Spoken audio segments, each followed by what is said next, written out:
Dear students, now we are going to the portion limits. Very important portion. And first consider, we are considering certain functions and we are explaining on the basis of these functions, and then we are giving definition to limits. Okay. First question is, consider the function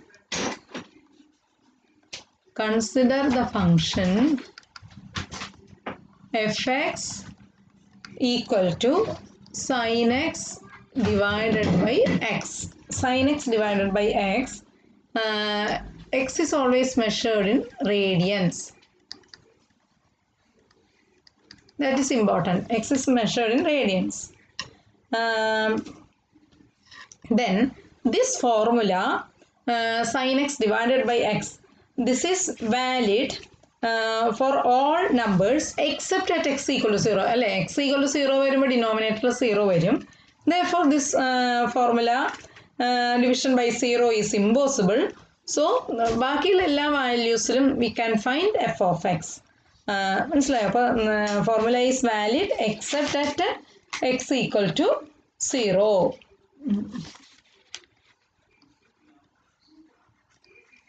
Formula is valid except at x equal to 0. ഇനി നമുക്ക് values F എക്സിൻ്റെ values കണ്ടുപിടിക്കാം. As x approaches x near to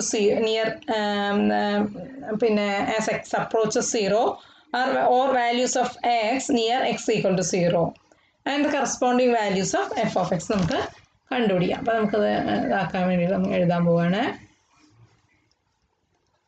x values fx എന്ന് വെച്ചാൽ ഇവിടെ എന്താണ്? sin x divided by x.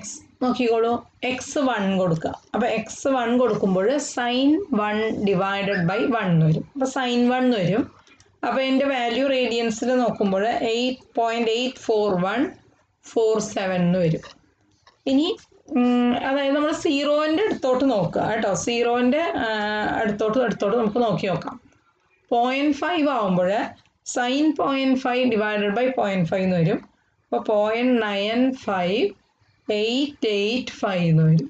Okay. ഈ 0.2 ആവുമ്പോൾ എന്ത് വരും? 0.99335 എന്ന് വരും. 0.2 ആവുമ്പോൾ 0.1 ആവുമ്പോൾ 0.99833 വരും.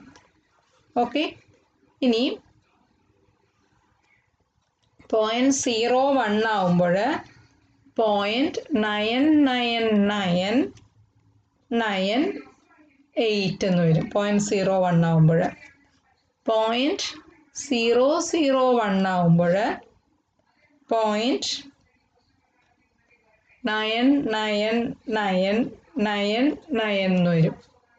അപ്പം എന്താ ഉണ്ടായത്? സീറോനോട് അല്ലേ 0.01 ആവുമ്പോൾ 0.9998, 001 ആവുമ്പോൾ 0.99999. ഇനി സീറോൻ്റെ ഇപ്പുറത്തെ നെഗറ്റീവ് സൈഡ് നോക്കി നോക്കാം നമുക്ക്. 0.001 നെഗറ്റീവ് 0.001 ആവുമ്പോഴും ഇത് തന്നെ വരും കേട്ടോ. 0.99999. കാരണം sine minus theta equal to minus sine theta. Minus sine theta divide by minus വരും. അപ്പോൾ പോസിറ്റീവ് വരും. ഇനി -0.01 വരുമ്പോൾ എന്ത് വരും? അപ്പോൾ 0.99998 എന്ന് വരും. ഓക്കെ. ഈ 0.1 ആവുമ്പോൾ 0.99833 എന്ന് വരും. അപ്പോൾ അതാണ്. അപ്പോൾ അതിൻ്റെ അർത്ഥം എന്താണ് നോക്കി നോക്കൂ. എക്സിൻ്റെ വാല്യൂസ് സീറോനോട് അടുത്ത് വരും തോറും നോക്കൂ. സീറോയിൽ ഞാൻ കണ്ടുപിടിച്ചിട്ടില്ല. സീറോനോട് അടുത്ത്, കാരണം ഇത് formula is valid except at X equal to 0. X equal to 0യിൽ ഡിഫൈൻഡ് അല്ല. പക്ഷേ എക്സിനോട് അടുക്കും തോറും, സീറോനോട് അടുക്കും തോറും എന്താവുന്നു? എഫ് എക്സിൻ്റെ വാല്യൂ എന്തിനോട് വന്നു? അടുപ്പിച്ചു വന്നു. 1നോട് അടുപ്പിച്ചു വന്നു. അപ്പോൾ ഞാൻ അത് എഴുതാൻ വേണമെങ്കിൽ as x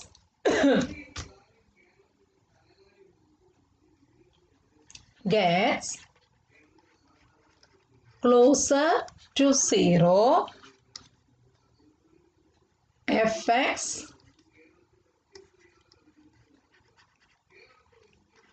becomes closer to 1.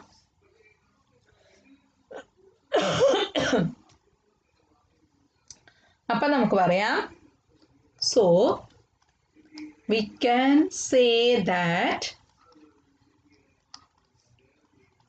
fx approaches the limit 1 as x approaches 0 എന്ന് പറയാം. അതായത് sin x by x tends to 1 as x tends to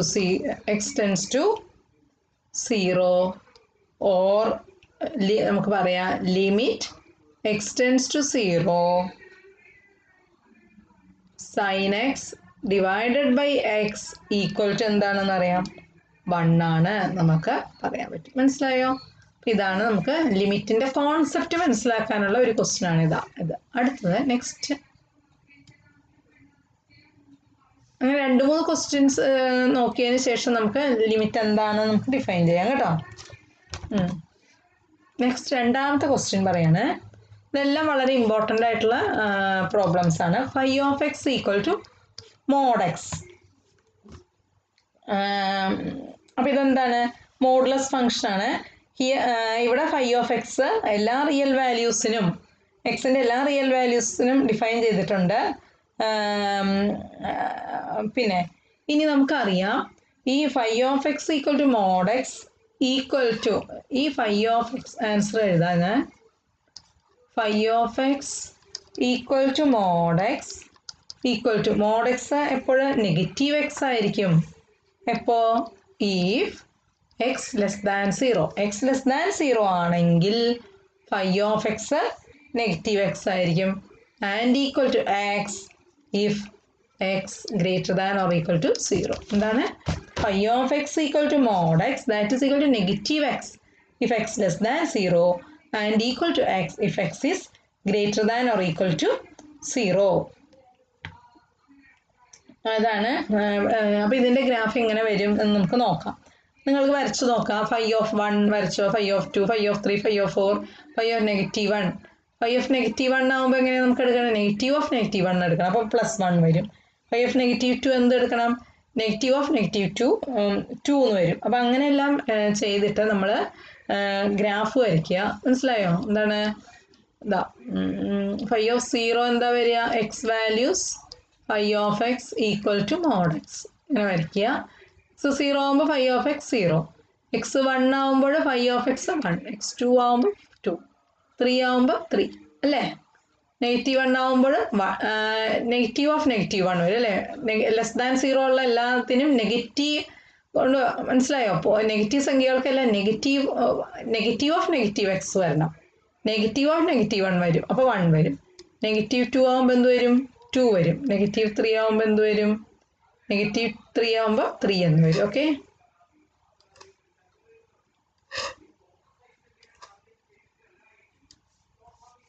അപ്പോൾ ഇങ്ങനെ വന്നിട്ട് നമ്മൾ you can draw the graph വരച്ച് കഴിഞ്ഞാൽ എങ്ങനെയാണ് വരിക?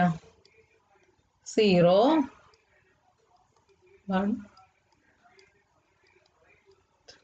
4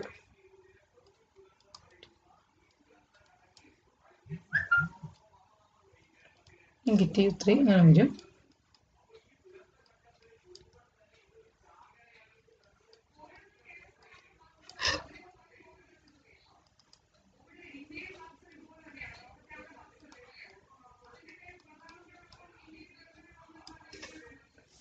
സീറോന് 0, 1 ആകുമ്പോൾ 1, 2 ആകുമ്പോൾ 2, 3 ആകുമ്പോൾ 3 ഇങ്ങനെ വരും അല്ലേ? അപ്പോൾ എങ്ങനെ വരും ഗ്രാഫ്? 0 ആകുമ്പോൾ 0,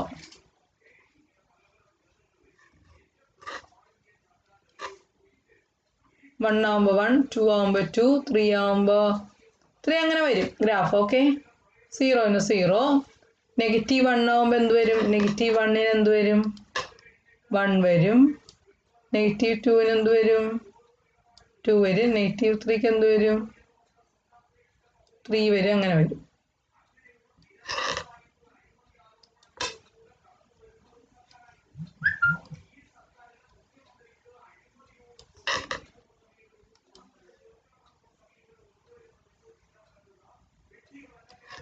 ഇങ്ങനെ വരും ഗ്രാഫ്. ഓക്കെ, അപ്പോൾ ഇങ്ങനെയായിരിക്കും ഗ്രാഫ് വരിക. അപ്പം എന്താ പറയാം,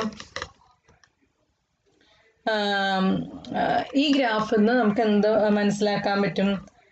as phi of x approaches arbitrarily close to 0 as x approaches 0. x 0-നോട് അടുത്ത് വരും തോറും എന്ത് വരും?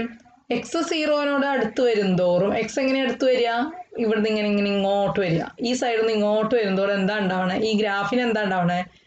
ഇതാണ് ഗ്രാഫ്. ഇത് രണ്ടും അല്ലേ? ഗ്രാഫ് എന്ത് വരും? 0-നോട് അടുത്ത് വരും. അപ്പം ഞാൻ എഴുതാം, as x approaches 0 phi of x approaches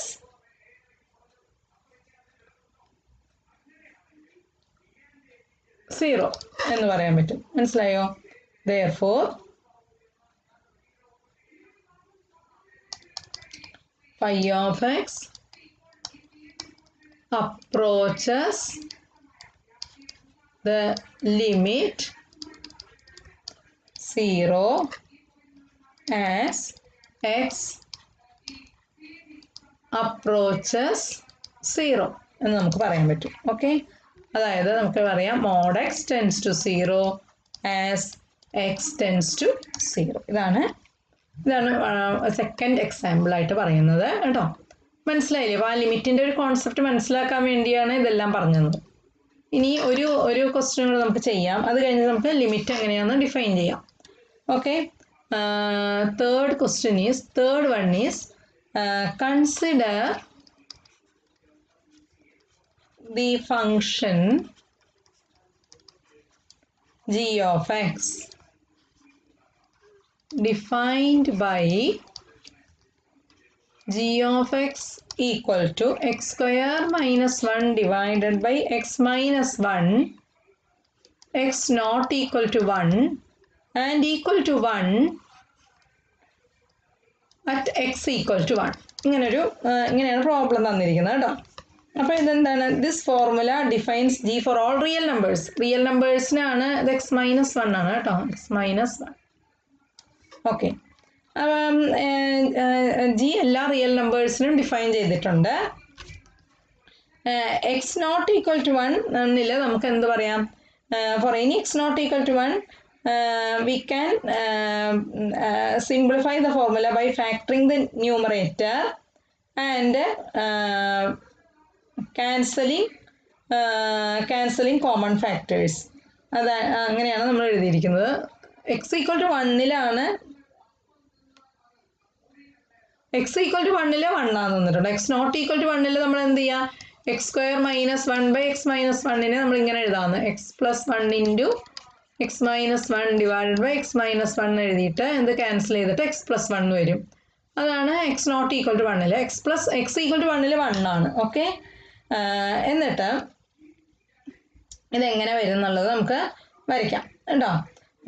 ഇങ്ങനെ വരച്ച് കഴിയുമ്പോൾ നമുക്ക് നോക്കാം എങ്ങനെ വരും എന്നുള്ളത്. ഓക്കെ, പിന്നെ ആദ്യം X values, G of X values ഞാൻ എന്താണെന്ന് എഴുതുന്നില്ല. അപ്പോൾ 1-ൽ എന്താന്ന് തന്നിട്ടുണ്ട്? നമുക്ക് 1 തന്നെയാണ് തന്നിട്ടുണ്ട് അല്ലേ. ഇനി 1 അല്ലാത്ത സന്ദർഭങ്ങളിൽ നമുക്ക് -1-ൽ എന്താണ് നോക്കാം. -1-ൽ എന്താണ്? -1-ൽ എന്ത് ചെയ്യണം? എക്സ് പ്ലസ് 1 ആണ്. -1-ൽ എക്സ് പ്ലസ് 1, അപ്പോൾ അത് -1 + 1 വരും. അപ്പോൾ ദാറ്റ് ഈസ് 0 വരും. ഓക്കെ അല്ലേ? X square minus 1 by X minus 1 ആണ്. അപ്പോൾ അതിൽ നമ്മൾക്ക് ചെയ്യുമ്പോൾ എന്ത് വരും? എക്സ് പ്ലസ് 1 ആണ് വരും. അപ്പോൾ -1-ൽ 0 വരും. ഓക്കെ, ഇനി അടുത്തത് എന്താണ്? 1-ൽ എന്താണ്? 2-ൽ എന്താ വരിക? 2-ൽ ഇതേപോലെ തന്നെ 2 + 1 വരും അല്ലേ. എക്സ് പ്ലസ് 1 ആ വരിക. 2 + 1 3 വരും. ഇത്രയൊക്കെ വെച്ചിട്ട് നമുക്ക് ഗ്രാഫ് വരച്ച് നോക്കാം. എങ്ങനെയാണ് ഗ്രാഫ് വരിക നോക്കിക്കഴിഞ്ഞാൽ നോക്കൂ, വരച്ചു കഴിഞ്ഞാൽ ഇതാ 1 2 3 4 അങ്ങനെ വന്നു. -1 -2 -3 ഇവിടെ അങ്ങോട്ട് ഇതേപോലെ -1 -2 -3 അങ്ങനെ പോകും. ഇവിടെ 1 2 3 4 -1 -2 -3 1 2 3 4 അങ്ങനെ പോകും. ഓക്കെ, അതിൽ നമുക്കത് വരച്ച് നോക്കാം. 1-ന് 1 1-ന് 1 ഓക്കെ.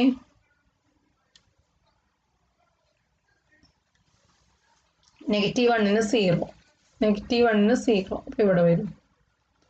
പിന്നെ 2-ന് 3 വരും. 2-ന് 3 വരും. പിന്നെ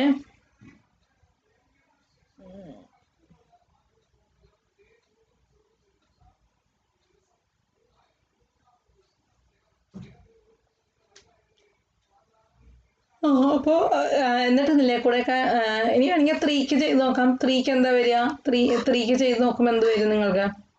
3 ഇടുമ്പോൾ എന്താ വരിക? 3-ക്ക് 4 വരും. 3-ക്ക് 4 വരും. അപ്പോൾ ഇവിടെ വരും 3-ക്ക് 4 വരും. ഇങ്ങനെ വരും. ഓക്കെ, അപ്പോൾ എന്നിട്ട് ഈ ഇതിൽ കൂടെയൊക്കെ നമുക്ക് പോകത്തക്ക രീതിയിൽ ഗ്രാഫ് വരച്ച് കഴിഞ്ഞാൽ ഗ്രാഫ് ഇതാ ഇങ്ങനെ വരും അല്ലേ?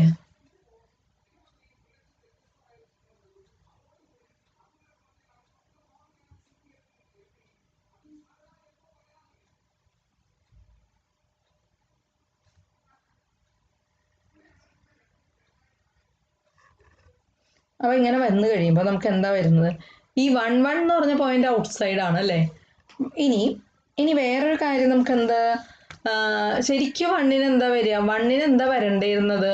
1-ൽ 2 ആണ് വരണ്ടിരുന്നത്. പക്ഷെ ഇവിടെ 2 വരുന്നില്ല അല്ലേ? അപ്പോൾ ഇവിടെ 2 വരുന്നില്ല. അപ്പോൾ നമുക്ക് ഇവിടെ ഒരു ഗ്യാപ്പ് വരും. ഓക്കെ, അതായത് 2-ന് 2 അല്ല വരുന്നത്. 2-ന് വരുന്നത് എന്താണ്? അല്ല, 1-ന് 2 ആണ് വരണ്ടിരുന്നത്. പക്ഷെ 1-ന് 1 ആണ് തന്നിട്ടുള്ളത്. ഓക്കെ, ഇവിടെ 1 ആണ് തന്നിട്ടുള്ളത് 1-ന്. അപ്പോൾ ഗ്രാഫ് എങ്ങനെയാണ് വരുന്നത്? ഇങ്ങനെ വരും ഗ്രാഫ് അല്ലേ? മനസ്സിലായോ? അത് ഒന്നുകൂടെ പറയാം ഞാൻ. The graph of g is a line y equal to എന്താണ്? x+1. y equal to x+1. Graph of g is y equal to x+1. ഇത് y ഈക്വൽ ടു x+1 ആയിരിക്കും. With 1 point removed. 1 point removed അതായത് 1-ന് ശരിക്കും എന്താ വരണ്ടേ? 1-ന് 1+1 വരണമായിരുന്നു അല്ലേ? y equal x+1 × x-1/x-1 അല്ലേ? 1-ന് 1+1 2 വരണമായിരുന്നു. 1-ന് 2 വരണമായിരുന്നു. പക്ഷെ 2 വരുന്നില്ല അല്ലേ? ഗ്രാഫിൽ വരുന്നില്ല. 2 എന്ന് പറഞ്ഞ പോയിന്റ് അവിടെ നിന്ന് റിമൂവ് ചെയ്യാണ്. വിത്ത് 1 പോയിന്റ് റിമൂവ്ഡ്, നെയ്മിലി 1 2 എന്ന് പറഞ്ഞ പോയിന്റ് റിമൂവ് ചെയ്തു. Together with the point 1 1. അപ്പോൾ ഈ പോയിന്റും ഉണ്ട് ഗ്രാഫിൽ. ഇതും ഗ്രാഫാണ്. y ഈക്വൽ x+1 എന്ന് പറഞ്ഞതും ഗ്രാഫാണ്. ഈ പോയിന്റും ഗ്രാഫിൽ വന്നിട്ടുണ്ട്. മനസ്സിലായോ? ഈ റിമൂവ്ഡ് പോയിന്റിനെയാണ് നമ്മൾ ഹോൾ എന്ന് പറയുന്നത്. മനസ്സിലായോ? അപ്പോൾ അത് വളരെ ശ്രദ്ധിക്കേണ്ടതാണ്. ഈ പോയിന്റ് ഹോൾ എന്നാണ് പറയാം. മനസ്സിലായോ? അപ്പോൾ 1-ന് സ്വാഭാവികമായിട്ടും 2 ആണ് വരേണ്ടത്. പക്ഷേ 1-ൽ ഡിഫൈൻ ചെയ്യുന്നില്ല. 1-ൽ 1 ആണ്. ഇത് വെച്ചിട്ട് നമുക്ക് ഡിഫൈൻ ചെയ്യാൻ പറ്റില്ല. അപ്പോൾ 1-ൽ 1 ആണ്. അപ്പോൾ 1-ന് 2 ആണ് വരേണ്ടിയിരുന്നത്. അപ്പോൾ ആ 2 ഇല്ല. അപ്പോൾ അതിനാണ് നമ്മൾ അപ്പോൾ അവിടെ എന്ത് വന്നൊരു ഹോൾ വന്നു. മനസ്സിലായോ? അപ്പോൾ അതാണ് ഹോൾ എന്ന് പറയുന്നത്. റിമൂവ്ഡ് പോയിന്റിനെയാണ് നമ്മൾ ഹോൾ എന്ന് പറയുന്നത് കേട്ടോ. Even though g of 1 is defined to be 1. g of 1 എന്താണ്? 1. From the graph of g, we can say that g of x approaches arbitrarily close to 2 as x approaches 1. x 1-നോട് അടുക്കും തോറും നോക്കൂ, ബാക്കിയുള്ള എല്ലാ point 1-ൽ മാത്രം 1 ആണെന്നേ ഉള്ളൂ. പക്ഷെ ബാക്കിയിൽ 1.1 1.2 1.3 എന്ന് പറഞ്ഞ പോയിന്റ്സിനെല്ലാം എന്താണ്? ഇതിനോടാണ് അടുത്തിരിക്കുന്നത്. ജി ഓഫ് എക്സിന്റെ വാല്യൂ എന്താണ്? 2 ആണ്. അതേപോലെ 1-ന് തൊട്ടപ്പുറത്തുള്ള 0.99 അതിലൊക്കെ എന്താ വരിക? ജി ഓഫ് എക്സിന്റെ വാല്യൂ എന്താ വരിക? 2-നോടാണ് അടുത്തിരിക്കുന്നത്. അപ്പോൾ അതാണ് പറയാം. അതാണ് എന്ത് പറയാം നമുക്ക് പറയാം G of X approaches arbitrarily close to 2 as x approaches 1. That is, x square minus 1 by x minus 1 approaches 2 as x approaches 1. So that we can say that limit x tends to 1, x square minus 1 by x minus 1 equal to 2 എന്ന് നമുക്ക് പറയാം. മനസ്സിലായി? അപ്പോൾ ഇങ്ങനെയാണ് നമ്മൾ limit പറഞ്ഞു വരുന്നത്. Now we can define limit of a function. Definition പറയാം. ഇനി നമുക്ക് ലിമിറ്റിൻ്റെ ഡെഫിനിഷൻ നമുക്ക് പറയാം.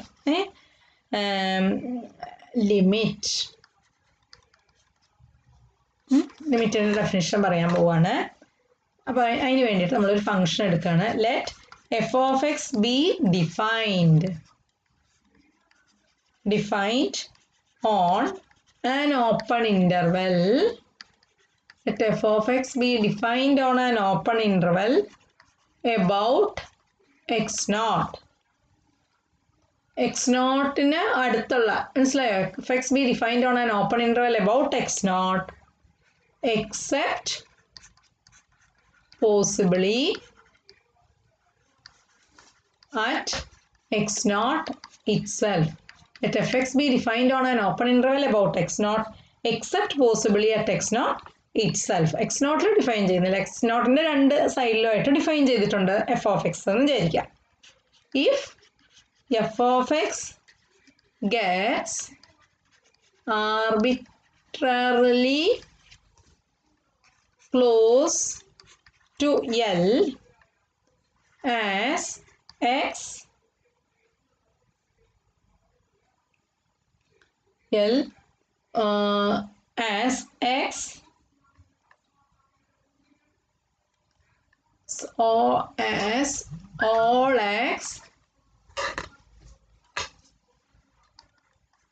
all x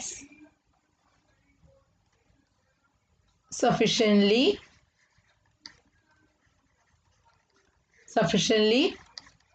close to x naught. x നോട്ടിനോട് അടുക്കുന്തോറും എന്താണ്? എഫ് എക്സ് എല്ലിനോട് അടുക്കുന്നു. മനസ്സിലായോ? എക്സ് ഈ എക്സ് നോട്ട് എന്ന് പറഞ്ഞൊരു വാല്യൂ ഇതാണെന്ന് വിചാരിക്കുക. അപ്പം ഈ എക്സിൻ്റെ വാല്യൂസ് ഈ സൈഡിൽ നിന്നും ഈ സൈഡിൽ നിന്നും നമ്മൾ കണ്ടു അല്ലേ? എക്സ് നോട്ടിനോട് അടുത്ത് വരുന്തോറും എന്താ ഉണ്ടാവുക? എഫ് എക്സിൻ്റെ വാല്യൂ എന്തിനോട് അടുത്ത് വരുന്നു? എല്ലിനോട് അടുത്ത് വരുന്നു. അപ്പോഴാണ് നമ്മൾ പറയുക എന്താണ്? we say that f approaches the limit L as x approaches x naught എന്ന് പറയുന്നത്. മനസ്സിലായോ? അപ്പോൾ എന്താ എഴുതിയത്? if f x gets arbitrarily close to L as all x sufficient as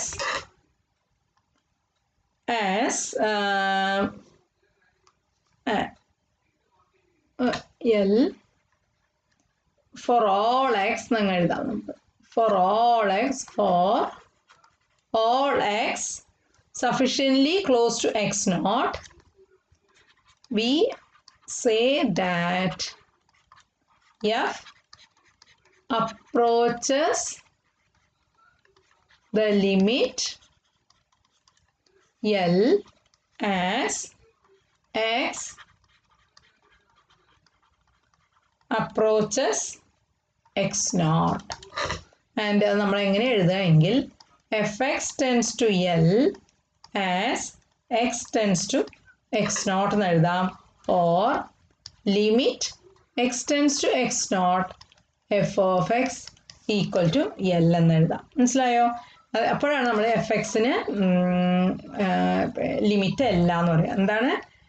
എക്സിനോട് അടുക്കും തോറും എഫ് എക്സ് എല്ലിനോട് അടുത്ത് വരുന്നു. എഫ് എക്സിൻ്റെ വാല്യൂസ് എല്ലാം എല്ലിനോട് അടുത്ത് വരുന്നു. അപ്പോഴാണ് നമ്മൾ limit of f x equal to l as x approaches x naught എന്ന് പറയുന്നത്. ഓക്കെ, ഇനി ബാക്കി ഇനിയുണ്ട് കുറച്ചുകൂടെ എക്സാമ്പിൾസ്, നമുക്ക് നാളെ നോക്കാം കേട്ടോ.